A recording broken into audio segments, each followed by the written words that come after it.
ನಮಸ್ಕಾರ ಸ್ನೇಹಿತರೆ KEA question series ಏನ್ ಮಾಡ್ತಾ ಇದೀವಿ ಅಪ್ಕಮಿಂಗ್ ಎಕ್ಸಾಮ್ಸ್ ಗಳಿಗೆ ವಿಲೇಜ್ ಅಕೌಂಟೆಂಟ್ ಆಗಿರ್ಬೋದು 70 post PSI FDA group C 500 question ಗಳ ಜಿಕೆ ಸರಣಿಯಲ್ಲಿ ಇವತ್ತು ಭಾರತದ ಭೂಗೋಳಶಾಸ್ತ್ರ ತಗೊಂಡಿದ್ದೀನಿ. ಮೂರನೇ ವಿಡಿಯೋ ಈ ಸರಣಿಯಲ್ಲಿ. ಇದಕ್ಕೆ ಸಂಬಂಧಪಟ್ಟಂತೆ ನಾವು ಸಪರೇಟ್ ಪ್ಲೇ ಲಿಸ್ಟ್ ಮಾಡಿದೀವಿ.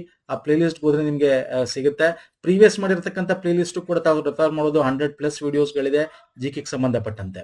ನೋಡಿ, ಈ ಒಂದು ಸೀರೀಸ್ ಏನಿದೆ ಇದು ನಾವು ಇಲ್ಲಿ ಮಾಡ್ತಿರ್ತಕ್ಕಂಥದ್ದು ಕರೆಂಟ್ ಅಫೇರ್ಸ್ ಪ್ಲಸ್ ನಿಮಗೆ ಸ್ಟ್ಯಾಟಿಕ್ ಎರಡು ಒಂದು ಉದ್ದೇಶದಿಂದ ಕವರ್ ಆಗಬೇಕು. ಕ್ವಶನ್ಸ್ ಗಳು ಸ್ಟ್ಯಾಟಿಕ್ ಇಂದ ಹೆಂಗ್ ಬರುತ್ತೆ, ಕರೆಂಟ್ ಅಫೇರ್ಸ್ ಇಂದ ಇದ್ರೆ ಏನ್ ಕೇಳಬಹುದು ಅಂತಕ್ಕಂಥದ್ದು, ಜಿಯೋಗ್ರಫಿ ರಿಲೇಟೆಡ್ ಜಿಯೋಗ್ರಫಿಲಿ ಹಿಸ್ಟ್ರಿ ಆದ್ರೆ ಹಿಸ್ಟ್ರಿ, ಓಕೆ, ಸಂವಿಧಾನ ಈ ತರ ಸೀರೀಸ್ ಗಳನ್ನ ನಾವು ಮಾಡ್ತಾ ಇದೀವಿ. ಇದು very important. Current affair cover ಆದಂಗೆ ಆಗುತ್ತೆ, ಜಿಕೆ ಸೀರೀಸ್ ಕವರ್ ಆದಂಗೆ ಆಗುತ್ತೆ. Okay, fine. ಸೊ ನಾ ಎಲ್ಲ ಲಿಂಕ್ಸ್ ಗಳನ್ನ ಇದೇ ವಿಡಿಯೋದ ಕೆಳಗೆ ಡಿಸ್ಕ್ರಿಪ್ಷನ್ ಬಾಕ್ಸ್ ಅಲ್ಲಿ ಕೊಟ್ಟಿರ್ತೀನಿ. ನಮ್ಮ ಟೆಲಿಗ್ರಾಮ್ ಇನ್ಸ್ಟಾಗ್ರಾಮ್ ಫಾಲೋ ಮಾಡಿ ಮಾಡ್ಕೊಳ್ಳಿ. ಅದ್ರ ಲಿಂಕ್ ಕೂಡ ಇದೇ ವಿಡಿಯೋದ ಕೆಳಗೆ ಡಿಸ್ಕ್ರಿಪ್ಷನ್ ಬಾಕ್ಸ್ ಅಲ್ಲಿ ಇದೆ ಸ್ನೇಹಿತರೆ. ಅಥವಾ ಪುನೀತ್ ಫೋರಮ್ ಅಂತ ಸರ್ಚ್ ಮಾಡಿ ಸಿಂಬಲ್ ಸಿಗುತ್ತೆ, ತಾವು ಜಾಯ್ನ್ ಆಗ್ಬೋದು. Fine sir. ಸೊ ಹಾಗಾಗಿ ಸ್ಟಾರ್ಟ್ ಮಾಡೋ ಕ್ವಶನ್ಸ್ ಬನ್ನಿ. ಇದು ಇವತ್ತು ಬರೀ ಭಾರತದ ಭೂಗೋಳಶಾಸ್ತ್ರ ಕ್ವಶನ್ಸ್ ಇದೆ. ಮುಂದೆ ನಾವು ಪ್ರಾಕೃತಿಕ ಭೂಗೋಳಶಾಸ್ತ್ರದ ಕ್ವಶನ್ಸ್ ಕೂಡ ಮಾಡೋಣ, ಕರ್ನಾಟಕ ಭೂಗೋಳಶಾಸ್ತ್ರದ ಕ್ವಶನ್ಸ್ ಕೂಡ ಮಾಡೋಣ. ಎಲ್ಲ ಕೂಡ ಒಂದೊಂದು ಇದರಲ್ಲಿ ಕೂಡ ಕವರ್ ಮಾಡ್ತಾ ಹೋಗೋಣ. ಓಕೆ, ಈಸಿ ಟು ಮಾಡರೇಟ್ ತಗೊಂಡು ಮೀಡಿಯಂ ಡಿಫಿಕಲ್ಟಿ ಎಲ್ಲ KL ಬಂದಿರೋ ಪ್ಯಾಟರ್ನ್ ಎಲ್ಲ ಕವರ್ ಮಾಡ್ತಾ ಹೋಗೋಣ. ಫೈನ್. ಭಾರತದ ಈ ಕೆಳಗಿನ ಯಾವ ರಾಜ್ಯದ ಬಾಂಗ್ಲಾದೇಶ ಜೊತೆ ಗಡಿಯನ್ನು ಹೊಂದಿದೆ?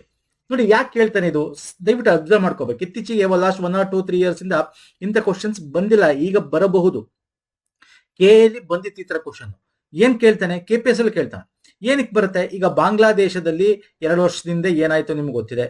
ಆಲ್ಮೋಸ್ಟ್ 1.5-2 years ಆಯ್ತು ಅಲ್ವಾ? ಈಗ ನೇಪಾಳದಲ್ಲಿ ಏನಾಯ್ತು ಗೊತ್ತಿದೆ. ಓಕೆ, ಸೊ ಹಂಗಂದ ತಕ್ಷಣ ಜಿಯೋಗ್ರಫಿ ರಿಲೇಟೆಡ್ ಏನ್ ಕೇಳಬಹುದು? ಓಕೆ, ಹಿಸ್ಟ್ರಿ ರಿಲೇಟೆಡ್ ಆಮೇಲೆ ಆ ಸೀರೀಸ್ ಅಲ್ಲಿ ಡಿಸ್ಕಸ್ ಮಾಡೋಣ. ಆ ಒಂದು ಇದ್ರಲ್ಲಿ ಜಿಯೋಗ್ರಫಿ ರಿಲೇಟೆಡ್ ಏನ್ ಕೇಳಬಹುದು ಅಂದ್ರೆ ನೇಪಾಳ ಎಲ್ಲಿದೆ, ಅದರ ಸುತ್ತಮುತ್ತದ ಭಾರತದ ಗಡಿ ಎಷ್ಟು ರಾಜ್ಯಗಳು ಗಡಿ ಹೊಂದಿವೆ. ಓಕೆ, ಸೊ ಇಂಥ ಕ್ವಶನ್ಸ್ ಗಳು ಬರ್ತಕ್ಕಂಥದ್ದು. Okay, fine. ನೋಡಿ, ಈಗ ಬಾಂಗ್ಲಾದೇಶದ ಗಡಿ ಯಾವ್ದು ಸರ್? ಇದರಲ್ಲಿ ಸಿಕ್ಕಿಂ ಇದೆ, ಮಿಜೋರಾಂ ಇದೆ, ಅರುಣಾಚಲ, ನಾಗಾಲ್ಯಾಂಡ್ ಇದೆ. ರೈಟ್ ಆನ್ಸರ್ ಯಾವುದು? Mizoram is right. ಎಷ್ಟು ರಾಜ್ಯಗಳಿದೆ ಬಾಂಗ್ಲಾದೇಶ ಜೊತೆ ಗಡಿ ಹೇಳ್ತೀರಾ? ಎಷ್ಟು ರಾಜ್ಯ? ನೇಪಾಳ ಗಡಿ ಎಷ್ಟು ರಾಜ್ಯ ಇದೆ ಹೇಳ್ತೀರಾ? ಭೂತಾನ್ ಈಗ ನಮ್ಗೆ ಪಾಕಿಸ್ತಾನ ಕೂಡ ಇದೆ. ಪಾಕಿಸ್ತಾನ ಜೊತೆ ಎಷ್ಟು ರಾಜ್ಯಗಳು ಗಡಿ ಹೊಂದಿರೋದು? ಮ್ಯಾಪ್ ಬೇಸ್ಡ್ ಕ್ವಶನ್ ಅಡಿಯಲ್ಲಿ ಬರುತ್ತೆ. ಜಿಯೋಗ್ರಫಿ, ಇಂಡಿಯನ್ ಜಿಯೋಗ್ರಫಿ, ಭಾರತದ ಭೂಗೋಳ ಮ್ಯಾಪ್ ಬೇಸ್ಡ್ ಕ್ವಶನ್ ಅಲ್ಲಿ ಬರುತ್ತೆ ಸ್ನೇಹಿತರೆ. ಹೇಳ್ತೀರಾ? ಸೊ ಎಲ್ಲ ಒಂದಷ್ಟು ಎಕ್ಸರ್ಸೈಸ್ ಮಾಡೋಣ ಇವಾಗ ಇದಕ್ಕೆ ಸಂಬಂಧಪಟ್ಟಂತೆ. ನೋಡಿ, ಬಾಂಗ್ಲಾದೇಶ ನಡುವೆ ನಾವು ಪ್ರಮುಖವಾಗಿ 5 ನೋಡ್ತೀವಿ. ಯಾವ್ದಾವ್ದು 5 ನೋಡಿ? ಬಾಂಗ್ಲಾದೇಶ, ವೆಸ್ಟ್ ಬೆಂಗಾಲ್ ಇದೆ. ಓಕೆ, ನೋಡಿ ವೆಸ್ಟ್ ಬೆಂಗಾಲ್ ಎಲ್ಲಿ ತನಕ ಬರುತ್ತೆ. Okay, very important. Chicken neck ಅಂತೀವಿ ಇದನ್ನ. ಓಕೆ, ಆಮೇಲೆ ಮೇಘಾಲಯ, ಅಸ್ಸಾಂ, ತ್ರಿಪುರಾ, ಮಿಜೋರಾಂ. ಸೊ ಇಲ್ಲಿ ಆಪ್ಷನ್ ಅಲ್ಲಿ ಯಾವ್ದು ಕೊಟ್ಟಿದ್ದ? ಮಿಜೋರಾಂ. ನೇಪಾಳ ಜೊತೆ ಯಾವ್ದು ಇದೆ ಹೇಳ್ತೀರಾ? ಎಷ್ಟು ರಾಜ್ಯಗಳು ಹೇಳ್ತೀರಾ? ಕಮೆಂಟ್ ಮಾಡಿ. ಭೂತಾನ್ ಜೊತೆ ಎಷ್ಟು ರಾಜ್ಯಗಳಿದೆ ಹೇಳ್ತೀರಾ? ಎಸ್, ಫಟಾಫಟ್ ಅಂತ ನೋಡಿ ನೋಡೋಣ. ನೇಪಾಳ ನೋಡಿ, 1 ಉತ್ತರಾಖಂಡ, 2 ಉತ್ತರ ಪ್ರದೇಶ, 3 ಬಿಹಾರ, 4 ವೆಸ್ಟ್ ಬೆಂಗಾಲ್. ನೋಡಿ, ವೆಸ್ಟ್ ಬೆಂಗಾಲ್ ಈ ಒಂದು ಜಾಗದಲ್ಲಿ ಇದೆ ನೋಡಿ. ಓಕೆ, 5 ಸಿಕ್ಕಿಂ. 5 ರಾಜ್ಯಗಳು ಇದು. 1 2 3 4 5. ಓಕೆ, ಹಂಗೆ ಇಲ್ಲಿ ಇನ್ನೊಂದು ಪ್ರಮುಖವಾಗಿ ಹೆಂಗಿದ್ರು ಇದು ನೋಡ್ತಾ ಇದೀವಿ, ಟ್ರಾಪಿಕ್ ಆಫ್ ಕ್ಯಾನ್ಸರ್ ಏನಿದೆ. ಸೊ ಈ ಒಂದು ಲೈನ್ ಪಾಸ್ ಆಗುತ್ತಲ್ಲ, ಯಾವ ರಾಜ್ಯಗಳು ಅನ್ನೋದು ಕೂಡ ಒಂದ್ಸಲ ನೋಡ್ಕೊಂಬಿಡಿ. ಎಕ್ಸಾಮ್ ಪರ್ಸ್ಪೆಕ್ಟಿವ್ ಇಂದ ಬೇಕಾಗುತ್ತೆ. ಇದು ಕೂಡ ನೋಡ್ಕೊಳ್ಳಿ. ಗುಜರಾತ್ ಆಗಿರ್ಬೋದು, ರಾಜಸ್ಥಾನ್, ಮಧ್ಯಪ್ರದೇಶ್, ಛತ್ತೀಸ್ಗಢ, ಜಾರ್ಖಂಡ್, ವೆಸ್ಟ್ ಬೆಂಗಾಲ್, ಆಮೇಲೆ ತ್ರಿಪುರಾ ಅಂಡ್ ಮಿಜೋರಾಂ. ಓಕೆ, ಇನ್ ಪಾಕಿಸ್ತಾನ ಎಷ್ಟು ರಾಜ್ಯಗಳು ಹೇಳ್ತೀರಾ? ಭೂತಾನ್ ಎಷ್ಟು ರಾಜ್ಯ ಹೇಳಿ ನೋಡೋಣ. ಭೂತಾನ್ ಸಣ್ಣ ರಾಷ್ಟ್ರ ನೋಡಿ. ಭೂತಾನ್ಗೆ ನಿಮ್ಗೆ ಇಲ್ಲಿ ಪ್ರಮುಖವಾಗಿ ನೋಡ್ಬೋದು. ಇಲ್ಲಿ ಭೂತಾನ್ ನೋಡಿ, ಇದು ಭೂತಾನ್. ಈ ಭೂತಾನ್ ಅಂತ ತಗೊಂಡಾಗ ಇಲ್ಲಿ ನೋಡಿ ಸಿಕ್ಕಿಂ ಇದೆ, ಇದು ವೆಸ್ಟ್ ಬೆಂಗಾಲ್. ಅಂದ್ರೆ 1 2. ಓಕೆ, ಆಮೇಲೆ ವೆಸ್ಟ್ ಬೆಂಗಾಲ್ ಆಯ್ತಾ, ಸಿಕ್ಕಿಂ ಆಯ್ತಾ, ಆಮೇಲೆ ಯಾವ್ದು ಸರ್ ಇಲ್ಲಿ ಅಸ್ಸಾಂ 3, ಇಲ್ಲಿ ಅರುಣಾಚಲ ಪ್ರದೇಶ 4. ಪಾಕಿಸ್ತಾನ ಯಾವುದು? 1 ಲಡಾಖ್, ಜಮ್ಮು ಕಾಶ್ಮೀರ್, ಓಕೆ, ಆಮೇಲೆ ಯಾವುದು? ಪಂಜಾಬ್, ಆಮೇಲೆ ರಾಜಸ್ಥಾನ್, ಆಮೇಲೆ ಗುಜರಾತ್ ಅಲ್ವಾ? ಎಸ್ ಸ್ನೇಹಿತರೆ. ಅಂಡ್ ಇಲ್ಲಿ ಪ್ರಮುಖವಾಗಿ ಇದೊಂದೇ ಅಲ್ಲ, ನಾವು ನೋಡಿ ಇದನ್ನ ಓದ್ತಾ ಇದ್ದೇವಲ್ಲ, ಅತ್ಯಂತ ಹೆಚ್ಚು ಇನ್ನು ಈ ತರದೆಲ್ಲ ನೀವು ನೋಡ್ಬೇಕಾಗುತ್ತೆ. ಯಾವ್ದು ಇನ್ನೊಂದೇನ್ ನೋಡ್ಬೇಕು? ಬಾಂಗ್ಲಾದೇಶ ಆಯ್ತು, ಇದಾಯ್ತು, ಇಲ್ಲಿ ಅಫ್ಘಾನಿಸ್ತಾನದ ಗಡಿ ನೋಡಬಹುದು. ಓಕೆ, ಅದು ಬಿಟ್ರೆ ಚೀನಾ ಗಡಿ, ಇವೆಲ್ಲ ನೀವು ಓದ್ಕೋಬೇಕು. ಮಯನ್ಮಾರ್, ಇಲ್ಲಿ ನೋಡಿ ಮಯನ್ಮಾರ್ ಇದೆ. ಮಯನ್ಮಾರ್ನ ಜೊತೆ ಯಾವ ರಾಜ್ಯಗಳು ಗಡಿ ಹೊಂದ್ಕೊಂಡಿವೆ. ಸೊ ಇವೆಲ್ಲ ನೀವು ನೋಡ್ಬೇಕು. ನಾನು 1 2 3 ಇದ್ರ ಬಗ್ಗೆ ನಾನು ಹೇಳ್ತಾ ಹೋಗ್ತೀನಿ, ಬಟ್ ಎಲ್ಲ ಕೂಡ ತಿಳ್ಕೋಬೇಕು. ಮ್ಯಾಪ್ ಬೇಸ್ ಕ್ವಶನ್ ಅಲ್ಲಿ ಕರೆಂಟ್ ಅಫೇರ್ ಅಲ್ಲಿ ಯಾವ್ದಿತ್ತು ಅದರಲ್ಲಿ ನಿಮಗೆ ಕರೆಂಟ್ ಅಫೇರ್ ಕ್ವಶನ್ಸ್ ಬರುತ್ತೆ, ಜೊತೆಗೆ ಈಗ ಫಾರ್ ಎಕ್ಸಾಂಪಲ್ ಕರೆಂಟ್ ಅಫೇರ್ ಏನ್ ಬರ್ಬೋದು, ಈಗ ನೇಪಾಳ ಅಲ್ವಾ, ಜನರೇಷನ್ ಝೆಡ್ ಏನಾಯ್ತು, ಜನ್ ಝೆಡ್ ಪ್ರೊಟೆಸ್ಟ್ ಆಯ್ತು. ನೇಪಾಳಕ್ಕೆ ಈಗ ಇಂಟ್ರೀಮ್ ಪ್ರೈಮ್ ಮಿನಿಸ್ಟರ್ ಒಬ್ಬರು ನೇಮಕ ಆದ್ರು, PM. ಯಾರವರು ಹೇಳಿ ಕಮೆಂಟ್. ಕರೆಂಟ್ ಅಫೇರ್ ನಿಮಗೆ ಹೋಮ್ವರ್ಕ್ ನೋಡಿ, ಈ ತರ ಕರೆಂಟ್ ಅಫೇರ್ ಬರ್ಬೋದು. ಜಿಯೋಗ್ರಫಿ ಆದ್ರೆ ಆ ಕರೆಂಟ್ ಅಫೇರ್ ಇಂದ ಸ್ಟ್ಯಾಟಿಕ್ ಪೋರ್ಷನ್ ಜಿಯೋಗ್ರಫಿ ಹಿಂಗ್ ಬರುತ್ತೆ. ಅರ್ಥ ಆಗ್ತಿದಿಲ್ಲ ಏನ್ ಹೇಳ್ತಾ ಇರೋದು. ಸೊ ಆತರ ಇನ್ನು ಬೇರೆ ಬೇರೆ ಇತಿಹಾಸಕ್ಕೆ ಸಂಬಂಧಪಟ್ಟ ಆ ಒಂದು ಇದನ್ನ ತಿಳ್ಕೊತಾ ಹೋಗೋಣ. ಅಂಡ್ ಇದು ಬಿಟ್ಟು ಅತ್ಯಂತ ಹೆಚ್ಚು ದೊಡ್ಡದಾದ ಗಡಿ ಯಾವ್ದು ಹೊಂದ್ಕೊಂಡಿದೆ, ಚೀನಾ. ಅತ್ಯಂತ ಚಿಕ್ಕದು ಯಾವುದು, ಅಫ್ಘಾನಿಸ್ತಾನ ಅಲ್ಲ ಸರ್, ನೋಡಿ ಚೀನಾ ಎಷ್ಟು ಕಿಲೋಮೀಟರ್ ಇದೆ ನೋಡ್ಕೊಳ್ಳಿ. ಆಮೇಲೆ ಪಾಕಿಸ್ತಾನ ಇದೆ, ಸಾರಿ ಚೀನಾ ಅಲ್ಲ, ಬಾಂಗ್ಲಾದೇಶ. ಚೀನಾ ಅಂದಲ್ಲ, ಬಾಂಗ್ಲಾದೇಶ ಫಸ್ಟ್, ಆಮೇಲೆ ಚೀನಾ, ಆಮೇಲೆ ಪಾಕಿಸ್ತಾನ, ಲಾಸ್ಟ್ ಇರೋದು ಅಫ್ಘಾನಿಸ್ತಾನ. ಓಕೆ, ನೋಡ್ಕೊಳ್ಳಿ, ಇದನ್ನು ವೆರಿ ಇಂಪಾರ್ಟೆಂಟ್. ಫೈನ್. ಸೊ ಈ ತರ ಮ್ಯಾಪ್ ಬೇಸ್ಡ್ ಕ್ವಶನ್ಸ್ ಬಗ್ಗೆ ಕೇಳ್ತಾನೆ ಎಕ್ಸಾಮ್ ಅಲ್ಲಿ. ನೆಕ್ಸ್ಟ್ ಬರ್ತೀನಿ, ಲಿಂಗನಮಕ್ಕಿ ಅಣೆಕಟ್ಟನ್ನು ಯಾವ ನದಿಗೆ ಅಡ್ಡಲಾಗಿ, ನೋಡಿ ಸಿಂಪಲ್ ಕ್ವಶನ್ ಇದು, KL ಕೂಡ ಬಂದಿತ್ತು. ಬಟ್ ಈಗ ಹಿಂಗೆ ಕೇಳಬೇಕಂದ್ರೆ ಸ್ವಲ್ಪ ಇದನ್ನ ಡಿಫಿಕಲ್ಟಿ ಮಾಡಿ ಕೇಳಬಹುದು. ಓಕೆ, ಇಲ್ಲಿ ಕಣ್ಣು ಮುಚ್ಕೊಂಡು ಟಿಕ್ ಹಾಕ್ತೀರಾ, ಯಾವ್ದು ಅಂತ ಹೇಳ್ತೀರಾ, ನೇತ್ರಾವತಿ, ಶರಾವತಿ, ಅಘನಾಶಿನಿ, ಕಾವೇರಿ ಇದೆ. ಯಾವ್ದು ಕರೆಕ್ಟ್, ಶರಾವತಿ ಕರೆಕ್ಟ್ ಅಂತ ಹಾಕ್ತೀರಾ. ಈಗ ಅದೇ ಕ್ವಶನ್ ನಾನು ಕರೆಂಟ್ ಅಫೇರ್ ರಿಲೇಟೆಡ್ ಆದ್ರೆ ಹೆಂಗೆ, ನಾವು ಕರೆಂಟ್ ಅಫೇರ್ ಫಾಲೋ ಮಾಡಿದ್ರೆ ಫೈನ್ ನಮ್ದು, ಇಲ್ವಾ ಇದ್ರ ಜೊತೆ ಕವರ್ ಮಾಡ್ತಾನೆ. ಕರೆಂಟ್ ಅಫೇರ್ ರಿಲೇಟೆಡ್ ಒಂದು ಕ್ವಶನ್ ಕೇಳ್ತೇನೆ. ಇತ್ತೀಚೆಗೆ ಸಿಗಂದೂರು ಸೇತುವೆ ಉದ್ಘಾಟನೆ ಆಯಿತು. ಓಕೆ, ಇದನ್ನು ಕರ್ನಾಟಕ ಶರಾವತಿ ನದಿ ಹಿನ್ನೀರಲ್ಲಿ ನಿರ್ಮಿಸಲಾಗಿದೆ. ಇದು ಭಾರತ ಅತಿ ಉದ್ದದ ಕೇಬಲ್ ಸ್ಟೇ ಸೇತುವೆ. ಈ ಒಂದು ಸಿಗಂದೂರು ಬ್ರಿಡ್ಜ್ ಬಗ್ಗೆ ಇದರ ಒಂದು ಲೆಂತ್ ಎಷ್ಟು, ವಿಡ್ತ್ ಎಷ್ಟು, ಎಲ್ಲಿ ಇದನ್ನ ಮಾಡಿರತಕ್ಕಂಥದ್ದು ಪ್ಲೇಸ್, ಯಾವ ತಾಲೂಕಲ್ಲಿ ಬರುತ್ತೆ, ಯಾವ ನದಿಗೆ ಕಟ್ಟಲಾಗಿದೆ. ಓಕೆ, ಇವೆಲ್ಲ ಗೊತ್ತಿರಬೇಕು. ಇದು ಅತಿ ಉದ್ದದ ಕೇಬಲ್ ಸ್ಟೇನಾ, ಅಲ್ಲ. ಇದು ಎರಡನೇ ಉದ್ದದ ಭಾರತದ ಕೇಬಲ್ ಸ್ಟೇ ಸೇತುವೆ. ಇದು ಮೊದಲನೇದು ಯಾವುದು ಗೊತ್ತಿರಬೇಕು. ನೋಡಿ ಕರೆಂಟ್ ಅಫೇರ್, ಈ ಕರೆಂಟ್ ಅಫೇರ್ ಇಟ್ಕೊಂಡು ಏನ್ ಬೇಕಾದ್ರೆ ಕೇಳ್ಬೋದು. ಈಗ ಫಾರ್ ಎಕ್ಸಾಂಪಲ್ ಶರಾವತಿ ನದಿ ಜಲಪಾತಗಳು ಕೇಳ್ಬೋದು ನಿಮಗೆ. ನಾನು ಹೇಳ್ತಾ ಇದ್ದ ಎಕ್ಸಾಂಪಲ್. ಓಕೆ, ನಾನು ಮುಂದೆ ಅದನ್ನ ಕರ್ನಾಟಕ, ಇದು ಭಾರತದ ಭೂಗೋಳಶಾಸ್ತ್ರ ಅನ್ನೋದಕ್ಕೆ ನಾನು ಪ್ರಮುಖವಾಗಿ ಒಂದಷ್ಟು ಕ್ವಶನ್ ತಗೊಂಡಿದ್ದೀನಿ. ಕರ್ನಾಟಕ ತಗೊಂಡಾಗ ಇದನ್ನೆಲ್ಲ ತಗೋತೀನಿ ಮುಂದೆ. ಓಕೆ, ನೋಂದಿಟ್ಟುವರು ಮುಂದೆ ಕ್ವಶನ್ಸ್ ಗಳಲ್ಲಿ ಬರ್ತವೆ ಮುಂದಿನ ಒಂದು ಇದರಲ್ಲಿ ಸೀರೀಸ್ ಗಳಲ್ಲಿ. ಫಸ್ಟ್ ಕರೆಂಟ್ ಅಫೇರ್ ಆದ್ರೆ ಹೆಂಗೆ ನೋಡಿ, ಈ ಕರೆಂಟ್ ಅಫೇರ್ ಅಲ್ಲಾದ್ರೆ yes, option 1 is correct, option 2 is wrong, ಒಂದು ಮಾತ್ರ. ಹಾಗಾದ್ರೆ ಆಪ್ಷನ್ 2 ಯಾಕೆ ರಾಂಗು? ಅತ್ಯಂತ ದೊಡ್ಡ ಸುದರ್ಶನ್ ಸೇತು ಎಲ್ಲಿದೆ? ಗುಜರಾತ್ ಅಲ್ಲಿದೆ ಸುದರ್ಶನ್ ಸೇತು, ವೆರಿ ಇಂಪಾರ್ಟೆಂಟ್. ಅದು ದ್ವಾರಕಾ ದ್ವೀಪ, ಬೆಟ್ ದ್ವಾರಕಾ ದ್ವೀಪ, ಗುಜರಾತ್ನ ಓಖಾ ಮುಖ್ಯ ಭೂಮಿ ಮತ್ತು ಬೆಟ್ ದ್ವಾರಕಾ ದ್ವೀಪದ ನಡುವೆ ಕನೆಕ್ಟ್ ಮಾಡ್ತಕ್ಕಂಥದ್ದು. ಓಕೆ, ಇದು ಶಿವಮೊಗ್ಗ ಜಿಲ್ಲೆ ಶರಾವತಿ ನದಿ ಹಿನ್ನೂರಿನ ಸಿಗಂದೂರು ಸೇತುವೆ.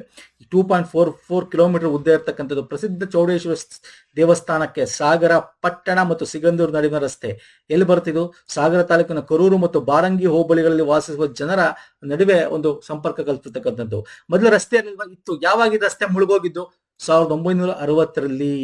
ಯಾಕೆ? ಅವಾಗ ಲಿಂಗನಮಟ್ಟಿ ಅಣೆಕಟ್ಟು ಕಟ್ಟಿದ್ರು. ನೋಡಿದ್ರ, ಲಿಂಗನಮಟ್ಟಿ ಅಣೆಕಟ್ಟು, ಅದಕ್ಕೆ ನಾ ಈ ಕ್ವಶನ್ ತಗೊಂಡಿದ್ದು. ಲಿಂಗನಮಟ್ಟಿ ಅಣೆಕಟ್ಟು ಕಟ್ಟಿ ಆ ರಸ್ತೆ ಇದಾಗಿತ್ತು. ಅವಾಗ್ಲಿಂದ ಏನಾಗಿತ್ತು, ಈ ನೀರಿನ ಮುಖಾಂತರನೇ ಎಲ್ಲ ವಾಹನಗಳನ್ನ ಸಾಗಿಸ್ತಾ ಇದ್ರು ಅವರು, ಅಲ್ವಾ? ಸೊ ಇವಾಗ ಸೇತುವೆ ಆಗಿದೆ. 16 ಮೀಟರ್ ಅಗಲ ಇದೆ ಆ ಸೇತುವೆ. ಅಗಲ 16 ಮೀಟರ್, ಉದ್ದ ಹಿಂಗ್ ಹೋಗ್ತಾ ಇರೋದು 2.44 ಕಿಲೋಮೀಟರ್ ಇದೆ. ಓಕೆ, ವೆರಿ ಇಂಪಾರ್ಟೆಂಟ್ ಇದೆಲ್ಲ. ಫೈನ್, ನೆಕ್ಸ್ಟ್ ಹೋಗೋಣ ಬನ್ನಿ. ನೋಡಿ, ಒಂದಷ್ಟು ನಿಮಗೆ ಪ್ರಪಂಚದಲ್ಲಿರ್ತಕ್ಕಂಥ ಪ್ರಮುಖ ಬುಡಕಟ್ಟು ಜನಾಂಗಗಳನ್ನ ಕೇಳ್ತಾನೆ ಎಕ್ಸಾಮ್ ಅಲ್ಲಿ. KPS ಅಲ್ಲೂ ಕೇಳ್ತಾನೆ, KL ಕೇಳ್ತಾನೆ. ಬಂಟು, ಸಕಾಯ್, ಎಸ್ಕಿಮೋ, ಹೋಪಿ ಎಲ್ಲಿ ಬರ್ತಾರೆ ಸರ್? ಅವ್ರಿಗೆ ಸಕಾಯ್ ಇದಂತೂ ಈಸಿ ಇದೆ. ಎಸ್ಕಿಮೋ ಈಸಿ ಇದೆ. ಬಂಟು ಬಂದು Africa, central and eastern Africa ಅಂತ ಕರಿತೀವಿ. ಮಧ್ಯ ಮತ್ತು ಪೂರ್ವ ಆಫ್ರಿಕಾ, ಕೀನ್ಯಾ ಇದೆ, ಕೀನ್ಯಾ, ಉಗಾಂಡ ಅಲ್ಲೆಲ್ಲ ಬರ್ತಕ್ಕಂಥದ್ದು. ಓಕೆ, ನೋಡಿ ಆಪ್ಷನ್ ಎ ಇದೆ, ಇಲ್ಲಿದೆ. ದಿಸ್ ಇಸ್ ಕಾನ್ ಕೇಸ್ ಆಯ್ತು. ಸಕಾಯ್ ಎಲ್ಲಿ ಬರ್ತಾರೆ? ಅವ್ರಿಗೆ ಸಕಾಯ್, ಮಲೇಷಿಯಾ. ನಮ್ಮ ನೋಡಿ, ನಾವು ಪ್ರೀವಿಯಸ್ ಮಾಡಿರ್ತಕ್ಕಂಥ ಪ್ಲೇ ಲಿಸ್ಟ್ ಗಳಲ್ಲಿ ಇವೆಲ್ಲ ವಿಡಿಯೋ ನೋಡಿದ್ರೆ ಗೊತ್ತಿರುತ್ತೆ ನಿಮ್ಗೆ. ಓಕೆ, ಮಲೇಷಿಯಾ, ಇಂಡೋನೇಷಿಯಾ, ಸೊ ಆ ಕಡೆ ಬರ್ತಕ್ಕಂಥದ್ದು. Okay, Eskimo very easy. ಇದು ತೊಂಡ್ರಾ ಅನ್ನೋಕ್ಕಿಂತ ಅಲಸ್ಕಾ ರೀಜನ್. ತೊಂಡ್ರಾ ಅಂದ್ರೆ ತುಂಬಾ ತಣ್ಣಗೆ, ಕೋಲ್ಡ್ ಅಂದ್ರೆ ಎಲ್ಲಿ ಬರುತ್ತೆ ಸರ್? ಆರ್ಟಿಕ್, ಅಂಟಾರ್ಟಿಕ್ ಎಲ್ಲಿ ಬರುತ್ತೆ? ಕಮೆಂಟ್ ಮಾಡಿ ಫಟಾಫಟ್ ಅಂತ. ಹೋಪಿ ಬಂದು ಉತ್ತರ ಅಮೆರಿಕದ Arizona. So option 2 is the right answer. ನಾನು ನಿಮಗೆ ಈ ಸ್ಲೈಡ್ ನಮ್ದು ತುಂಬಾ ವರ್ಷಗಳಿಂದ ನಾವು ಫಾಲೋ ಮಾಡ್ಕೊ ಬಂದಿರೋ ವಿಡಿಯೋನ. ಇದು ಸ್ಲೈಡ್ ನಾವು ಪ್ರೀವಿಯಸ್ ಕೂಡ ಮಾಡಿದೀವಿ. ಇದನ್ನು ಕೊಟ್ಟಿದ್ದೀನಿ ಇಲ್ಲಿ ನಿಮ್ಗೆ ನೋಡಿ. Eskimos, Greenland, North Canada, Alaska and Siberia ಎಲ್ಲಿ ಬರುತ್ತೆ? ಇವೆಲ್ಲ ಈ ರೀಜನ್.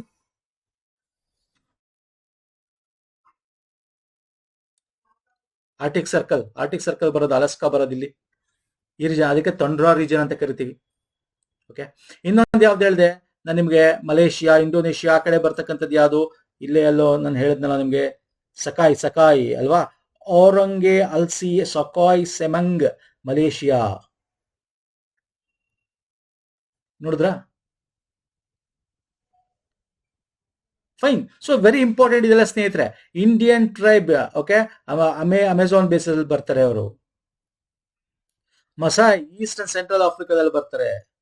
ಇವೆಲ್ಲ ಕೇಳಿದ್ದೇನೆ. ಕಿರ್ಗಿಸ್, ಏಷ್ಯಾಟಿಕ್ ಸ್ಟೆಪೀಸ್, ಕಜಕಿಸ್ತಾನದಲ್ಲಿ ಬರ್ತಾರೆ. ಗೋಬಿ, ಮಂಗೋಲಾದಲ್ಲಿ ಬರ್ತಾರೆ, ಮಂಗೋಲಿಯನ್ ಗೋಬಿ.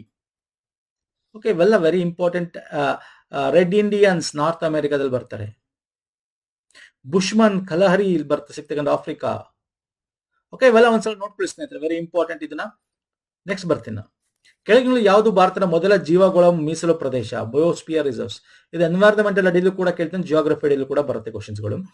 ಇದು ಯಾಕೆ ತಗೊಂಡೆ, ನಿಮಗೆ ಯುನೆಸ್ಕೋ ವರ್ಲ್ಡ್ ಹೆರಿಟೇಜಸ್ ಬಗ್ಗೆ ಗೊತ್ತಿರಬೇಕು. ಯುನೆಸ್ಕೋ ಅಥವಾ ಬಯೋಸ್ಪಿಯರ್ಸ್ ಗೊತ್ತಲ್ವಾ, ಅಥವಾ ಜೀವಗೋಳ ಅಂತ ಕರಿತೀವಿ. ಜೀವಗೋಳ ಮೀಸಲು ಜೀವಗೋಳ ಅಥವಾ ಬಯೋಸ್ಪಿಯರ್ ಇದು ಎಷ್ಟಿದೆ ಭಾರತದಲ್ಲಿ? ಇದನ್ನ ಯುನೆಸ್ಕೋ ಒಂದಷ್ಟು ಲಿಸ್ಟ್ ಮಾಡಿದೆ. ಯುನೆಸ್ಕೋ ಲಿಸ್ಟ್ ಆಗಿರ್ತಕ್ಕಂಥದ್ದು ಎಷ್ಟಿದೆ ಗೊತ್ತಿರಬೇಕು. UNESCO man and biosphere MAB ಅಂತ ಕರಿತೀವಿ. ಈಗ ಸುದ್ದಿಯಲ್ಲಿ ಏನಿತ್ತು? UNESCO world network biosphere reserve ಸುದ್ದಿಯಲ್ಲಿತ್ತು. What is this? This is different. So ಹಂಗಾಗಿ ಇದೇ ತಕ್ಷಣ ಕರೆಂಟ್ ಅಫೇರ್ ಕೇಳಬೇಕು ಅಂತೀನ, ಸ್ಟಾಟಿಕ್ ಕ್ವಶನ್ಸ್ ಬರುತ್ತೆ. ಸ್ಟಾಟಿಕ್ ಕ್ವಶನ್, ಭಾರತದ ಮೊದಲ ಜೀವಗೋಳ ಯಾವುದು, ಬಯೋಸ್ಪಿಯರ್ ಯಾವುದು? ನೀಲಗಿರಿ. ಓಕೆ, ಎರಡನೇದು ಯಾವುದು? ಇದು ಮೊದಲನೇದು, ಇದು ಎರಡನೇದು. ಓಕೆ, ಇದನ್ನ ಈಗ ಇನ್ನೊಂದು ಸ್ವಲ್ಪ ಟ್ವಿಸ್ಟ್ ಮಾಡ್ತೀನಿ. ಸ್ಟಾಟಿಕ್ ಕರೆಂಟ್ ಅಫೇರ್ ಇಲ್ತಂದ್ರೆ ನಿಮಗೆ ಕರೆಂಟ್ ಅಫೇರ್ ಕೇಳಬೇಕು ಅಂತಿಲ್ಲ, ಸ್ಟಾಟಿಕ್ ಕ್ವಶನ್ಸ್. ಈಗ ಇನ್ನೊಂದು ಟ್ವಿಸ್ಟ್. ಈಗ ಎಷ್ಟಿದೆ ಬಯೋಸ್ಪಿಯರ್ ಅಂತ? ಎಷ್ಟಿದೆ ಸರ್? 18 ಇದೆ. ಅದು UNESCO man and biosphere reserves ಎಷ್ಟಿದೆ ಹೇಳ್ತೀರಾ? 12 ಇದೆ. ಈ ಜೀವಗೋಳ ಮೀಸಲು ಪ್ರದೇಶ ಇದೆಯಲ್ಲ, ಅದರಲ್ಲಿ ಅತ್ಯಂತ ದೊಡ್ಡದು ಯಾವುದು ಹೇಳಿ ನೋಡೋಣ? ಅತ್ಯಂತ ದೊಡ್ಡದು ಲಾರ್ಜೆಸ್ಟ್ ಏರಿಯಾ ವೈಸ್ ಯಾವ್ದಿದೆ? ಸ್ಮಾಲೆಸ್ಟ್ ಯಾವ್ದಿದೆ? ಸ್ಮಾಲೆಸ್ಟ್ ಏರಿಯಾ ವೈಸ್ ಯಾವ್ದಿದೆ ಹೇಳಿ ನೋಡೋಣ. ನಾನು ಕೊಡ್ತೀನಿ 18 ಲಿಸ್ಟ್ ಕೊಡ್ತೀನಿ, ನೋಡ್ಕೊಳ್ಳಿ. 1ರಿಂದ 18 ಲಿಸ್ಟ್ ಕೊಟ್ಟಿದ್ದೀನಿ. ಇನ್ನೊಂದು ಸುದ್ದಿಯಲ್ಲಿತ್ತು. ಏನ್ ಸುದ್ದಿಯಲ್ಲಿತ್ತು? Cold desert United Nation UNESCO world network biosphere reserves ಲಿಸ್ಟ್ಗೆ ಸೇರಿದೆ. ಕೋಲ್ಡ್ ಡೆಸರ್ಟ್ ಹಿಮಾಚಲ ಪ್ರದೇಶದಲ್ಲಿ ಬರುತ್ತೆ. ಓಕೆ, ಅತ್ಯಂತ ದೊಡ್ಡದು ಯಾವುದು? ಅತ್ಯಂತ ದೊಡ್ಡದು ರನ್ ಆಫ್ ಕಚ್. ಅತ್ಯಂತ ದೊಡ್ಡದು 42,500 ಚಿಲ್ಲರೆ ಸ್ಕ್ವೇರ್ ಕಿಲೋಮೀಟರ್ ಬರುತ್ತೆ ಇದು. ಅತ್ಯಂತ ಚಿಕ್ಕದು ಯಾವುದು ಹೇಳ್ತೀರಾ? ದಿಬ್ರು ಸೈಕೋವಾ, ಅಸ್ಸಾಮಲ್ಲಿ ಬರುತ್ತೆ. ಅಸ್ಸಾಂ ಅತ್ಯಂತ ಚಿಕ್ಕದು 72 ಸ್ಕ್ವೇರ್ ಕಿಲೋಮೀಟರ್ 80 ಆಸ್ಪಾಸಲ್ಲಿದೆ. ನೋಡಿ, ಇವೆಲ್ಲ ಗೊತ್ತಿರಬೇಕು. ಇದು UNESCO world heritage man and biosphere list, ಒಟ್ಟು 12 ಯಾವ್ದಿದೆ ನೋಡ್ಕೊಳ್ಳಿ. ಓಕೆ, ನೋಡಿದ್ರಾ? ಇವೆಲ್ಲ ಗೊತ್ತಿರಬೇಕು ಸ್ನೇಹಿತರೆ. ಇವೆಲ್ಲ ಸ್ಟ್ಯಾಟಿಕ್ ಪೋರ್ಷನ್ ಅಡಿಯಲ್ಲಿ ಕ್ವಶನ್ಸ್ ಬರುತ್ತೆ. ಈಗ ನಾನು ನಿಮ್ಗೆ ಕರೆಂಟ್ ಅಫೇರ್ ಏನಿತ್ತು? ಶೀತ ಮರುಭೂಮಿ ಅಥವಾ ಕೋಲ್ಡ್ ಡೆಸರ್ಟ್ ಜೀವಗೋಳ, ಇದನ್ನ ಯುನೆಸ್ಕೋ ವಿಶ್ವ ಜೀವಗೋಳ ಮೀಸಲು ಜಾಲ ವರ್ಲ್ಡ್ ನೆಟ್ವರ್ಕ್ ಬಯೋಸ್ಪಿಯರ್ ರಿಸರ್ವ್ಸ್ಗೆ ಸೇರಿಸಲಾಗಿದೆ. ಈ ತರದ್ದು ಸೇರ್ಸ್ ಒಟ್ಟು ಇದು ಸೇರಿ ಒಟ್ಟು ಎಷ್ಟಿದೆ? 12 ಪ್ಲಸ್ ಇದು ಸೇರಿ 13 ಇದೆ ಈಗ ಈ ಒಂದು ನೆಟ್ವರ್ಕ್ಗೆ. ಇದೆಲ್ಲಿದೆ? ಲಡಾಖ್ ನಲ್ಲಿ ಇದೆಯಾ? ನೋಡೋ, ಲಡಾಖ್ ನಲ್ಲಿ ಇಲ್ಲ. ಎಲ್ಲಿದೆ? ಹಿಮಾಚಲ್ ಪ್ರದೇಶ್. ಈ ಮೀಸಲು ಪ್ರದೇಶ ಪಿನ್ ವ್ಯಾಲಿ ರಾಷ್ಟ್ರೀಯ ಉದ್ಯಾನವನ, ಅದರ ಸುತ್ತಮುತ್ತಲ ಪ್ರದೇಶಗಳು. ಹೌದು, ಇದು ಕರೆಕ್ಟ್. ಕೇವಲ 2, ಆಪ್ಷನ್ 2 and 3. ನೋಡಿದ್ರೆ ಕರೆಂಟ್ ಅಫೇರ್ ಇವೆಲ್ಲ ನಾವು ಮಾಡಿರ್ತೀವಿ ಸ್ನೇಹಿತರೆ, ಕರೆಂಟ್ ಅಫೇರ್ ಅಲ್ಲಿ ಇದೆ. ಬಟ್ ಕರೆಂಟ್ ಅಫೇರ್ ಇಂದ ಸ್ಟಾಟಿಕ್ ಕ್ವಶನ್ಸ್ ಹೆಂಗ್ ಕ್ವಶನ್ಸ್ ಬರುತ್ತೆ ಹೇಳ್ತೀರಾ? ಸರ್, ಈ ಕ್ವಶನ್ಸ್ ಹೆಂಗ್ ತೆಗಿತಾನೆ? ಕರೆಂಟ್ ಅಫೇರ್ ಇರೋದನ್ನ ಸ್ಟಾಟಿಕ್ ಕ್ವಶನ್ ತೆಗಿತಾರೆ. ಕರೆಂಟ್ ಅಫೇರ್ ಕೇಳಬಹುದು, ಕೇಳಲಿಲ್ಲ ಅಂದ್ರೆ ಅದು ಸ್ಟಾಟಿಕ್ ಕ್ವಶನ್ಸ್ ಬರ್ತವೆ. ಅರ್ಥ ಆಗ್ತಿದೆಯಲ್ಲ? ಇದೆಲ್ಲ ಗೊತ್ತಿರಬೇಕು. ಸೊ ನಾನು ವಾಟ್ ಈಸ್ ದಿಸ್, ಇದಕ್ಕೂ ಏನ್ ಡಿಫರೆನ್ಸ್ ಅಂತ. ಇದು ಏನು ಅಂದ್ರೆ ಸೈಂಟಿಫಿಕ್ ಬೇಸಿಸ್ ಮೇಲೆ relation between environment and humans ನಡುವೆ ಸೋಷಿಯಲ್ ಸೈನ್ಸ್, ಎಕನಾಮಿಕ್ ಅಂದ್ರೆ ರಿಲೇಷನ್ ಸೈನ್ಸ್ ಮೇಲೆ ಇದನ್ನ ಬಿಲ್ಟ್ ಮಾಡ್ತಕ್ಕಂಥದ್ದು ಮ್ಯಾನ್ ಅಂಡ್ ಬಯೋಸ್ಪಿಯರ್ ಅಂತ. ಓಕೆ, ಎರಡೂ ಕೂಡ ಸಂರಕ್ಷಣೆ ಮಾಡಕ್ಕೆ ಇರೋದು. ಇದೊಂದು ಮ್ಯಾನ್ ಅಂಡ್ ಬಯೋಸ್ಪಿಯರ್ ಏನಿದೆ ಟೋಟಲ್ 12 ಯುನೆಸ್ಕೋ ಲಿಸ್ಟ್ ಅಲ್ಲಿ ಇರ್ತಕ್ಕಂಥದ್ದು. ಇದು ತಾಣಗಳನ್ನು ರಚಿಸಲು, ಗೊತ್ತುಪಡಿಸಲು, ಅದ ಯುನೆಸ್ಕೋ ಲಿಸ್ಟ್ ಹೆಂಗಿರಬೇಕು ಅಂತ ಒಂದು ಬಯೋಸ್ಪಿಯರ್ ಅಂದ್ರೆ ಏನು ಇರಬೇಕು ಕ್ರೈಟೀರಿಯಾ ಅನ್ನೋದ್ರ ಬಗ್ಗೆ ಹೇಳುತ್ತೆ. ಓಕೆ, ಇದೇನ್ ಮಾಡುತ್ತೆ? ವರ್ಲ್ಡ್ ನೆಟ್ವರ್ಕ್ ಅಂದ್ರೆ ವರ್ಲ್ಡ್ ಅಲ್ಲಿ ಯಾವ್ದು ತುಂಬಾ ಚೆನ್ನಾಗಿದೆ, ಯಾವ್ದು ಜಾಸ್ತಿ, ಅದನ್ನ ಸಂರಕ್ಷಣೆ ಮಾಡಲೇಬೇಕು. To protect biodiversity, restore ecosystem, ನಶಿಸಿ ಹೋಗ್ತಾ ರಿಸ್ಟೋರ್ ಮಾಡಲೇಬೇಕು ಅಂತದನ್ನ ವರ್ಲ್ಡ್ ನೆಟ್ವರ್ಕ್ ಬಯೋಸ್ಪಿಯರ್ ರಿಸರ್ವ್ಸ್ಗೆ ಸೇರಿಸ್ತಾರೆ. ಈ ತರದ್ದು ಭಾರತದ 13 ಇದೆ. 13 ಲಿಸ್ಟ್ ಇಲ್ಲಿ ಕೊಟ್ಟಿದ್ದೀನಿ ನೋಡಿ, 12 ಇದೆ ಪ್ಲಸ್ 1 ಯಾವುದು? ಅದು ಕೋಲ್ಡ್ ಡೆಸರ್ಟ್ 2025ರಲ್ಲಿ. ಓಕೆ, ಅರ್ಥ ಆಗಿದೆ ಅನ್ಕೋತೀನಿ. ಎರಡಕ್ಕೂ ಡಿಫರೆನ್ಸ್ ಹೇಳಿದೀನಿ. ಯಾವ್ದು ಬೇಕಾದ್ರೆ ಎಕ್ಸಾಮ್ ಕೇಳಬಹುದು, ಕನ್ಫ್ಯೂಸ್ ಮಾಡ್ಕೋಬೇಡಿ ಅಂತ. Okay, fine. ಸೊ ನೆಕ್ಸ್ಟ್ ಬರೋಣ, ಬನ್ನಿ. ನೋಡಿ, ಬ್ಲೂ ಫ್ಲಾಗ್ ಬಗ್ಗೆ ಕೇಳ್ತಾನೆ. ಬ್ಲೂ ಫ್ಲಾಗ್ ಬೀಚಸ್ ಬಗ್ಗೆ ಗೊತ್ತಿರಬೇಕು. ಓಕೆ, ಬ್ಲೂ ಫ್ಲಾಗ್ ನೀಲಿ.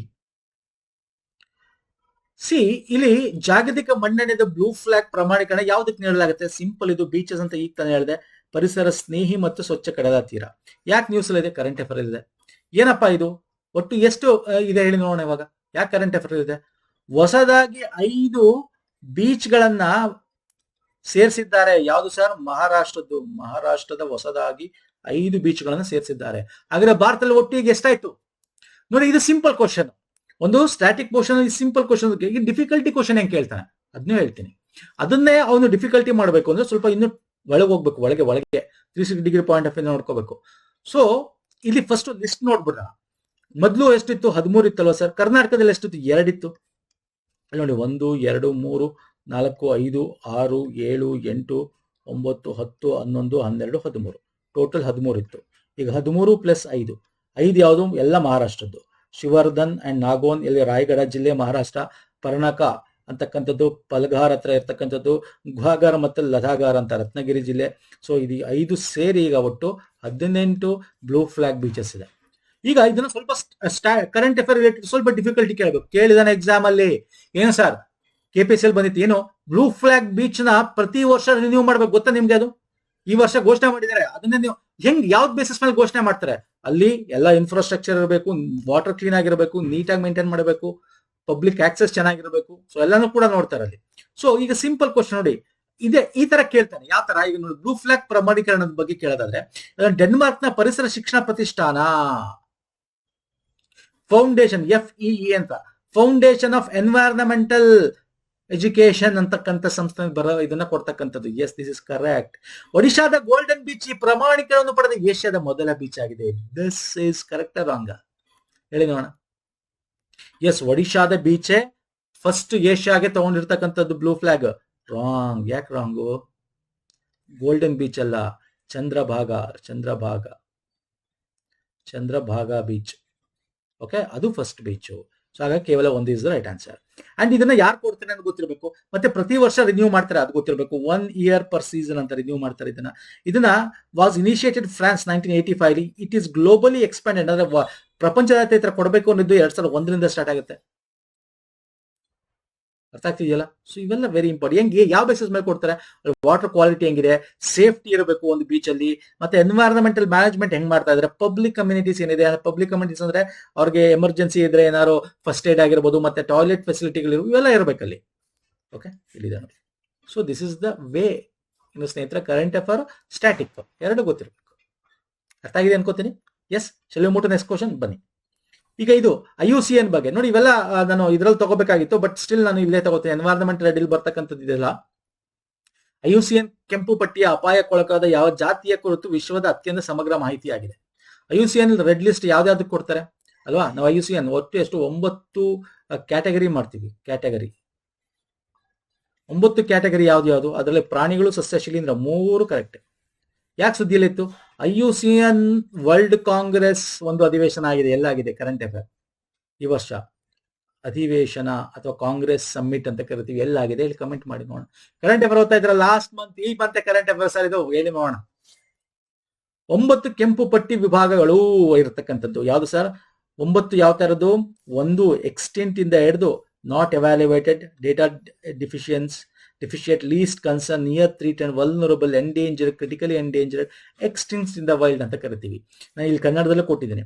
ಅಳಿವಿನಂಚಿನಲ್ಲಿರುವ ಅಲ್ಲಿ ಉಳಿದಿಲ್ಲ ಅಂತಂದ್ರೆ ಯಾವುದೇ ಜೀವಿ ಇಲ್ಲ ಅಂತ. ಎಕ್ಸ್ಟಿಂಕ್ಟ್ ಅಂದ್ರೆ ಇದು ಮೊದಲನೇದು, ಇದು ಎರಡನೇದು, ಹಂಗೆ ಇಲ್ಲೂ ಕೂಡ ಇದು ಮೊದಲನೇದು, ಇದು ಎರಡನೇದು, ಹಂಗೆ ಇದು ಮೂರನೇದು. ಓಕೆ, ನೋಡ್ಕೊಂತಾ ಬನ್ನಿ ಬೇಕಾರೆ. ಇದನ್ನ ನಾನು ಇಲ್ಲಿ ಕೊಟ್ಟಿದ್ದೀನಿ, ನೋಡ್ಕೊಳ್ಳಿ. ಬೇಕಾದ್ರೆ ಸ್ಕ್ರೀನ್ ಶಾಟ್ ತೆಗೆದು ಇಟ್ಕೊಳ್ಳಿ. ಇದು ವೆರಿ ಇಂಪಾರ್ಟೆಂಟ್, ಕೇಳಬಹುದು ಬೇಕಾದ್ರೆ ಎಕ್ಸಾಮ್ ಅಲ್ಲಿ.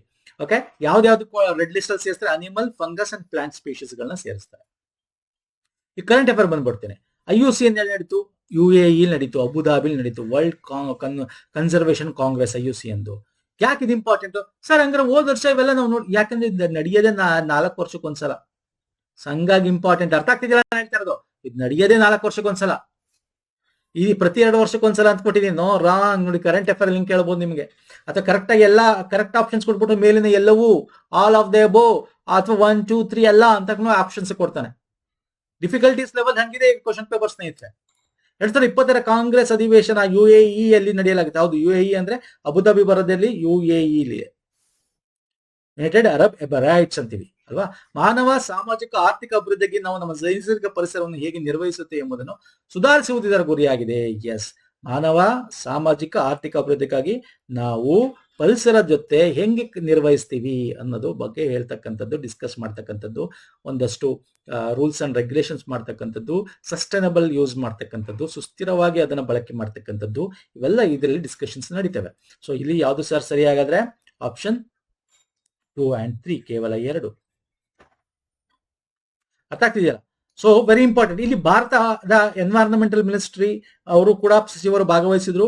ಅಲ್ಲಿ ನಮ್ಮ ಒಂದು national red list assessment initiative ನ ಅಲ್ಲಿ ಲಾಂಚ್ ಮಾಡಿದ್ರು ಕೂಡ ಆ ಒಂದು ಇದರಲ್ಲಿ. ಓಕೆ, ಇದು ಏನ್ ಹೇಳ್ತಿದ್ದು, Kunming Montreal global biodiversity framework ಅಂತಿದೆ. ಅಂದ್ರೆ ಜೈವಿಕ ಒಂದು ವೈವಿಧ್ಯತೆಯ ಸಮಾವೇಶ ಅಂತ ಏನ್ ಕರಿತೀವಿ, CBD ಅಂತ ಕರಿತೀವಿ, ಕನ್ವೆನ್ಷನಲ್ ಬಯೋಲಾಜಿಕಲ್ ಡೈವರ್ಸಿಟಿ ಅಂತ. UN ಜೈವಿಕ ವೈವಿಧ್ಯತೆ ಸಮಾವೇಶದ ಒಪ್ಪಂದವಾಗಿ 2030 ವೇಳೆಗೆ ಜೀವ ವೈವಿಧ್ಯತೆ ನಷ್ಟ ಆಗದ ಹಿಮ್ಮೆಟ್ಟಿಸಬೇಕು. 2050 ವೇಳೆಗೆ ನಾವು ಪ್ರಕೃತಿ ಜೊತೆ ಸಾಮರಸ್ಯದಿಂದ ಇರಬೇಕು. ವೈವಿಧ್ಯತೆ ಬಯೋಡೈವರ್ಸಿಟಿ, ಓಕೆ, ವೈವಿಧ್ಯತೆ ನಷ್ಟ ಆಗಂತ ತಪ್ಪಿಸ್ಬೇಕು. ಇವೆಲ್ಲ ನಿಮ್ಗೆ ನಾವು ಇದ್ರಲ್ಲಿ ಮಾಡಿರ್ತೀವಿ ನೋಡಿ, ಯಾವುದು ಎನ್ವೈರನ್ಮೆಂಟಲ್ ರಿಲೇಟೆಡ್ ಒಂದು ವಿಡಿಯೋ ಇದೆ, ಸ್ಟ್ಯಾಟಿಕ್ ಪೋರ್ಷನ್ಸ್, ಅಲ್ಲಿ ನೋಡ್ಕೊಳ್ಳಿ ಸ್ನೇಹಿತರೆ. Very important. Current affair cover ಮಾಡ. ಎಕ್ಸಾಮ್ ಅಲ್ಲಿ ಏನಿಲ್ಲ, ಸಿಂಪಲ್ ಆಗಿ ಕೇಳ್ತಾನೆ. ಕರೆಂಟ್ ಅಫೇರ್ ಬಂದು ಇಷ್ಟೇ ಕೇಳೋದು, ಎಲ್ಲಿ ನಡೀತು, ಎಷ್ಟು ವರ್ಷಕ್ಕಂತ ನಡೆಯುತ್ತೆ, ಇದೆಲ್ಲಿ ನಡೀತು, ಮತ್ತೆ ಥೀಮ್ ಏನಿದೆ, central theme powering transformative conservation ಅಂತ ವಿಷಯ. ನನಗೆ ಇಂಗ್ಲಿಷ್ ಎಲ್ಲ ಕೊಟ್ಟಿದ್ದು ಕನ್ನಡದಲ್ಲಿ, ಯಾಕಂದ್ರೆ ಈ ಇಂಗ್ಲಿಷ್ ಪದನೇ ಕನ್ನಡದಲ್ಲಿ ಟೈಪ್ ಮಾಡ್ಬಿಟ್ಟು ಕೊಟ್ಬಿಡ್ತಾನೆ, ಹಿಂಗ್ ಕೊಟ್ಬಿಡ್ತಾನೆ ಬೇಕಾದ್ರೆ ಇಂಗ್ಲಿಷ್ನ. ಪವರಿಂಗ್ ಟ್ರಾನ್ಸ್ಫಾರ್ಮೇಟಿವ್ ಅಂತ ಹಿಂಗ್ ಬರ್ಬಿಡ್ತಾನೆ, ಹಂಗಾಗಿ ತಿಳ್ಕೊಳ್ಳಿ. ಪಂಚ ನೆಕ್ಸ್ಟ್ ಹೋಗೋಣ ಬನ್ನಿ. ಆಫ್ರಿಕಾದ ಅತಿ ಎತ್ತರದ ಕಿಲಿಮಂಜರೋ ಪರ್ವತ ಯಾವ ದೇಶದಲ್ಲಿ ನೋಡಿ. ಇದು ಯಾಕಿದು ವರ್ಲ್ಡ್ ಜಿಯೋಗ್ರಫಿ ಆಗುತ್ತೆ, ಬಟ್ ಸ್ಟಿಲ್ ಭಾರತಕ್ಕೆ ಸಂಬಂಧಪಟ್ಟಿದ್ದು ಒಂದು ಕರೆಂಟ್ ಅಫೇರ್ ಇದೆ, ಹಂಗಾಗಿ ತಗೊಂಡಿದ್ದೀನಿ. ಏನಕ್ಕೆ ಕೇಳಿ, 7 ಸಮ್ಮಿಟ್ಸ್ ಅಂತ ಕರಿತೀವಿ, ಗೊತ್ತಾ ನಿಮ್ಗೆ? 7 ಸಮ್ಮಿಟ್ಸ್ ಹೇಳ್ತೀರಾ, ಕಮೆಂಟ್ ಮಾಡ್ತೀರಾ? ಇದರ Tanzania. Simple question, difficulty question ತಗೊಳ್ಳ? ಎಸ್ ತಗೊಂಡಿದ್ದೀನಿ, ಆನ್ಸರ್ ಮಾಡಿ. Mount Elbrus, Mount Kilimanjaro, Mount Denali, Mount Etna ಯಾವ್ಯಾವ ದೇಶದಲ್ಲಿ ಬರುತ್ತೆ ಹೊಂದಿಸಿ ಬರಬೇಕು. ಯಾಕಿದು ಸುದ್ದಿಯಲ್ಲಿತ್ತು, ಯಾಕೆ ಕರೆಂಟ್ ಅಫೇರು ಹೇಳ್ತೀರಾ? ಭಾರತದ ಅರುಣಾಚಲ ಪ್ರದೇಶದ ಕಬಕ್ ಯಾನೋ ಯಾವ ಸರ್ ರಾಜ್ಯಪಾಲರು ಇವ್ರಿಗೆ ಸನ್ಮಾನ ಮಾಡಿದ್ದಾರೆ. ಇವ್ರನ್ನ ಯಾಕೆ ಸನ್ಮಾನ ಮಾಡಿದ್ರು? 7 ಸಮ್ಮಿಟ್ ನ ಹತ್ತಿದ್ದಾರೆ ಇವರು. 7 ಸಮ್ಮಿಟ್ ಅಂದ್ರೆ ಏನು ಫಸ್ಟ್ ಹೇಳ್ಬಿಡೋಣ, ಆಮೇಲೆ ಇಲ್ಲಿ ಬರ್ತೀನಿ ನಾನು ಆನ್ಸರ್ಗೆ. 7 ಸಮ್ಮಿಟ್ ಬಗ್ಗೆ ಹೇಳ ನೋಡಿ. ಇವ್ರು ಯಾರು ಅಂತ ಫಸ್ಟ್ ಹೇಳ್ಬಿಡ್ತೀನಿ. ಇವರು ಮೌಂಟೇನರ್ ಕಬಾಕೋ ಯಾನೋ, ಓಕೆ. ಇವರು Mount Elbrus, IS peak in Europe, ರಷ್ಯಾದಲ್ಲಿರ್ತಕ್ಕಂಥದ್ದು. ಮತ್ತೆ ಇತ್ತೀಚೆಗೆ ಮೌಂಟ್ ಎಲ್ಬ್ರಸ್ ನ ಹತ್ತಿ ಕೂಡ ಬಂದ್ರು. ಇದು ಹತ್ತು ಬಂದ ಮೇಲೆ ಇವರು ಎಲ್ಲ 7 ಸಮ್ಮಿಟ್ ಚಾಲೆಂಜ್ ಕಂಪ್ಲೀಟ್ ಮಾಡಿದ್ರು ಅಂತ ಅವರು ಕಂಗ್ರಾಚುಲೇಷನ್ಸ್ ಕೊಟ್ಟಿದ್ದಾರೆ. ಅಂದ್ರೆ ಏನ್ 7 ಸಮ್ಮಿಟ್ ಅಂದ್ರೆ ಏನು? ಗವರ್ನರ್ KT ಪರಾಣಿಕ್ ಏನ್ ಮಾಡಿದ್ದಾರೆ, ಈ ಕಬಾಕೋ ಯಾನೋ ಅವ್ರಿಗೆ ಸನ್ಮಾನ ಮಾಡಿದ್ದಾರೆ. ಯಾಕಂದ್ರೆ ಎಲ್ಲ ಕಾಂಟಿನೆಂಟಲ್ ಇರ್ತಕ್ಕಂಥ 7 ಖಂಡಗಳಲ್ಲಿ ಇರ್ತಕ್ಕಂಥ ಎತ್ತರದ ಪರ್ವತಗಳನ್ನ ಏರ್ ಬಂದಿದ್ದಾರೆ. ಎವರೆಸ್ಟ್ ಏಷ್ಯಾ ಖಂಡದಲ್ಲಿ ಬರುತ್ತಲ್ವಾ, ಸೌತ್ ಅಮೆರಿಕಾದಲ್ಲಿ ಅಕಾಂಕ್ವಾಕಾ ಅರ್ಜೆಂಟೈನಲ್ಲಿ ಬರುತ್ತೆ, ಸೆಕೆಂಡ್ ಹೈಯೆಸ್ಟ್. ಡೆನಾಲಿ ನಾರ್ತ್ ಅಮೆರಿಕಾದಲ್ಲಿ ಬರುತ್ತೆ, ಅಲಾಸ್ಕಾದಲ್ಲಿ ಬರುತ್ತೆ. ಕಿಲಿಮಂಜರೋ ತಾಂಜಾನಿಯಾ ಆಫ್ರಿಕಾದಲ್ಲಿ ಬರುತ್ತೆ. ಓಕೆ, ಇದು ಫಸ್ಟ್, ಇದು ಸೆಕೆಂಡ್, ಇದು ಥರ್ಡ್, ಇದು ಫೋರ್ತ್, ಇದು ಫಿಫ್ತ್. ಎಲ್ಬರೋಸ್ ಯುರೋಪ್ ರಷ್ಯಾದಲ್ಲಿ ಬರುತ್ತೆ, ಇದು 6th. ವಿನ್ಸೋನ್ ಮ್ಯಾಸಿಫ್ ಅಂಟಾರ್ಟಿಕಾ ಖಂಡದಲ್ಲಿ ಬರುತ್ತೆ. ಅಂಡ್ ಕೋಸಿಕೋಜಾಕ್ ಆಸ್ಟ್ರೇಲಿಯಾದಲ್ಲಿ ಬರುತ್ತೆ. 7 ಖಂಡಗಳ ಎತ್ತರದ ಇದು 7 ಸಮ್ಮಿಟ್ ಅಂತ ಕರಿತೀವಿ. ಇದನ್ನ ನಾನು ತೋರಿಸ್ತೀನಿ ವಿಷಯ, ದ 7 ಸಮ್ಮಿಟ್ಸ್ ಆಫ್ ದ ವರ್ಲ್ಡ್ ಅಂತ ಕರಿತೀವಿ. ಇದನ್ನ ಹತ್ತಿದ್ದಾರೆ ತುಂಬಾ ಜನ. ಇದರಲ್ಲಿ ಭಾರತದ ಇವರು ಇತ್ತೀಚೆಗೆ ಹತ್ತು ಬಂದಿದ್ದಾರೆ. ಬೇಕಾದ್ರೆ ನಿಮಗೆ ಕರೆಂಟ್ ಅಫೇರ್ ಅಲ್ಲಿ ಕೇಳಬಹುದು, ಇವ್ರು ಯಾರೋ ಕಬಾಕೋ ಯಾನೋ ಇತ್ತೀಚೆಗೆ ಒಂದು ಸಾಧನೆ ಮಾಡಿದ್ದಾರೆ. ಏನ್ ಸಾಧನೆ ಮಾಡಿದ್ದಾರೆ ಅಂತ ಎಕ್ಸಾಮ್ ಅಲ್ಲಿ ಕರೆಂಟ್ ಅಫೇರ್ ಕೇಳಬಹುದು. ಅಥವಾ ಸ್ಟಾಟಿಕ್ ಪೋರ್ಷನ್ ಆಗಿ ಏನ್ ಮಾಡ್ಬೋದು, ನಿಮ್ಗೆ ಈ 7 ಸಮ್ಮಿಟ್ ನೋಡಿ ಇಲ್ಲಿ ಕೇಳಿದೀನಿ, ಹೊಂದಿಸಿ ಬರೆಯಿರಿ. ಅಥವಾ ಸಿಂಗಲ್ ಕ್ವಶನ್ ಬೇಕಾದ್ರೆ ಹಿಂಗ್ ಕೇಳಬಹುದು, ಆಯ್ತಾ? ಬೇಕಾದ್ರೆ ಮೌಂಟ್ ಎಲ್ಬ್ರೂಸ್ ಎಲ್ಲಿದೆ, ಯಾವಾಗ ಎಲ್ಲಿ ಬರುತ್ತೆ ಅಂತ ಕೇಳಬಹುದು, ಯಾವ ದೇಶದಲ್ಲಿ ಇದೆ ಕೇಳಬಹುದು. ಅರ್ಥ ಆಗ್ತಿಲ್ಲ ಹೇಳ್ತಾ ಇರೋದು ನೋಡಿ. ಮೌಂಟ್ ಎಲ್ಬ್ರೂಸ್ ರಷ್ಯಾ, ಇದು ಡಿಫ್ರೆಂಟ್. ಎಟ್ನಾ ಸುಮ್ಮನೆ ಸೇರ್ತಿರೋದು ನಾನು. ಮೌಂಟ್ ಎಟ್ನಾ ಆಕ್ಚುಲಿ ದೊಡ್ಡದಾದ ಪರ್ವತ ಅಲ್ಲ, ಬಟ್ ಇಲ್ಲಿ ಯಾವಾಗ್ಲೂ ಜ್ವಾಲಾಮುಖಿ ಆಗ್ತಿರ್ತಾರೆ. ಎಲ್ಲಿ ಬರುತ್ತೆ? ಇಟ್ಲಿ. ಅರ್ಥ ಆಗ್ತಿದೆಯಲ್ಲ ನಾನು ಹೇಳ್ತಾ ಇರೋದು. Mount Kilimanjaro Tanzania, Mount Denali United States. So option 1 is the right answer. So this is static motions ಮೇಲೆ ಹೆಂಗ್ ಬರುತ್ತೆ current affair related. Current affair ಹೆಂಗ್ ಬರುತ್ತೆ ವೆರಿ ಇಂಪಾರ್ಟೆಂಟ್. ಇದು ಇಲ್ಲಿ ಹೈಟ್ಗಳು ಕೊಟ್ಟಿದ್ದೀನಿ, ಬೇಕಾದ್ರೆ ಇನ್ನೊಂದ್ ತರ ಕೇಳ್ಬೋದು ನಿಮ್ಗೆ.